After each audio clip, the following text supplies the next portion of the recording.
안녕하세요, 여러분. 다시 찾아와 주셔서 감사합니다. 왜 중국은 남의 것을 탐하는 아무것도 없는 정통성 없는 나라가 되었는지. 오늘은 여러분과 함께 중국의 문화대혁명과 그로 인해 파괴된 전통문화, 그리고 전통문화가 가지는 중요성에 대해 깊이 있는 이야기를 나눠보려고 합니다. 중국의 문화대혁명, 그 잔혹한 실체를 파헤쳐 봅니다.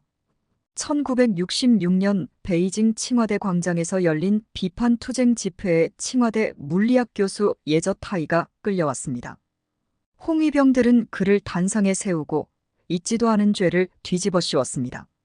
예타이는 자신의 사상을 끝까지 굽히지 않았고 결국 홍위병들에게 잔혹하게 구타당해 살해당했습니다. 그의 제자들은 자신을 가르치던 스승을 배신했습니다.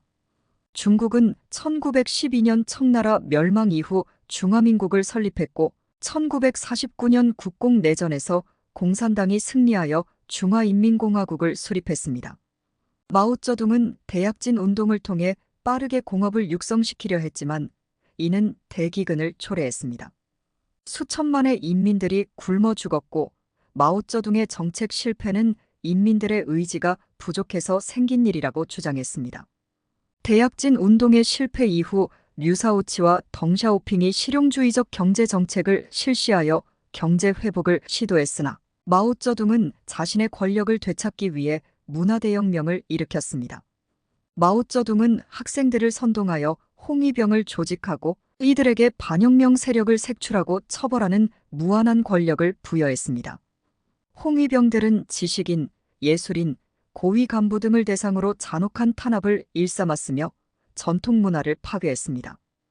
홍위병들은 과거의 옛것구 사상, 구문화, 구습관, 구도덕을 타파해야 한다는 구호 아래 전통예술, 문학, 역사기록, 종교시설 등을 파괴했습니다. 공자의 묘, 관우와 제갈량 등의 묘소를 파괴하고 수많은 전통문화재와 유물들이 약탈당하거나 소실되었습니다. 불교, 도교, 기독교 등의 종교시설이 파괴되고 종교인들이 탄압당했습니다. 홍위병들은 글을 읽을 줄 아는 사람들을 대상으로 탄압을 가하고 수많은 지식인과 예술인들이 죽거나 고문당했습니다. 학교와 대학이 문을 닫고 교수와 교사들이 비판투쟁 집회에서 자아비판을 강요받고 처벌당했습니다.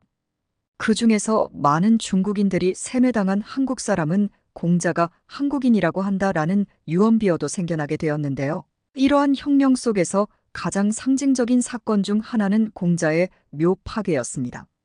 공자는 중국뿐만 아니라 동아시아 전체에 큰 영향을 미친 사상가입니다.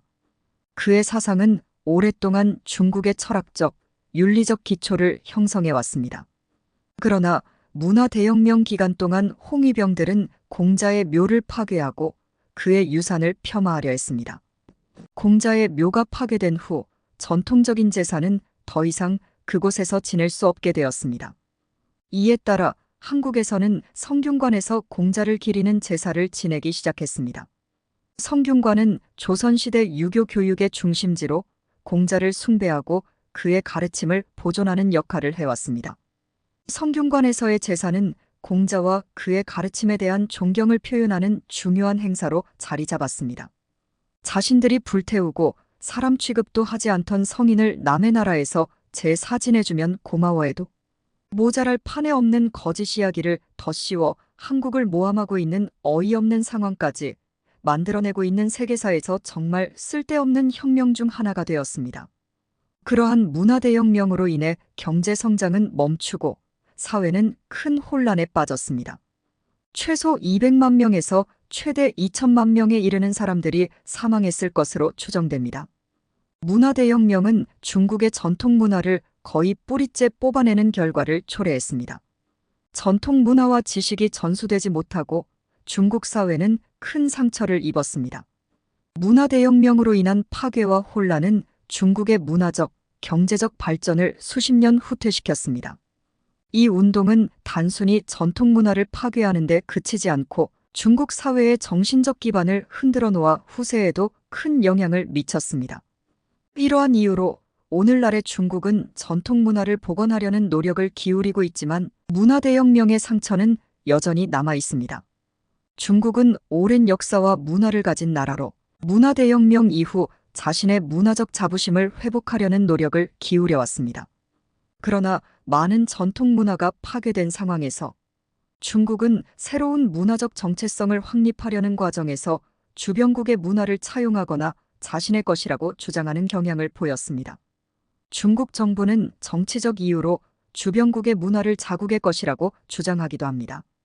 이는 민족주의를 고취하고 국민들의 결속을 강화하려는 의도가 포함되어 있습니다. 예를 들어 중국은 한복, 김치, 판소리 등의 한국 전통 문화를 중국의 것으로 주장한 사례가 있습니다. 이는 주변국과의 문화적 우위를 점하려는 정치적 동기에서 비롯된 것으로 볼 수 있습니다. 중국과 주변국들은 오랜 역사 동안 문화적 교류를 지속해 왔습니다. 따라서 일부 문화 요소들이 서로 영향을 주고받은 것은 자연스러운 현상입니다. 그러나 중국이 이러한 역사적 연관성을 근거로 주변국의 문화를 자국의 것이라고 주장하는 것은 논란의 여지가 있습니다. 중국의 이러한 주장은 국제사회에서 비판을 받고 있습니다. 특히 한국, 일본, 베트남 등 주변국들은 중국의 문화적 침탈에 대해 강하게 반발하고 있습니다. 이는 국제관계에서도 갈등을 초래할 수 있는 요소로 작용하고 있습니다. 중국이 자국의 전통 문화를 스스로 파괴한 후 주변국의 문화를 자국의 것이라고 주장하는 모습은 역사적, 정치적, 문화적 요인들이 복합적으로 작용한 결과입니다. 이는 민족주의와 정체성 회복 노력, 정치적 동기, 문화적 교류의 역사 등을 배경으로 하고 있습니다. 이러한 행위는 주변국과의 갈등을 초래할 수 있으며 국제사회에서의 비판을 받을 가능성이 큽니다. 전통 문화는 단순히 과거의 유산이 아닙니다. 그것은 현재와 미래를 잇는 중요한 고리이며 우리 정체성의 근간입니다. 전통 문화는 우리에게 뿌리 깊은 자부심과 소속감을 줍니다. 전통 문화를 보존하고 존중하는 것은 우리의 역사를 이해하고 미래를 준비하는 중요한 방법입니다. 여러분, 오늘의 이야기가 흥미로우셨다면 좋아요와 구독 눌러주시고 댓글로 여러분의 의견도 함께 나눠주세요. 감사합니다.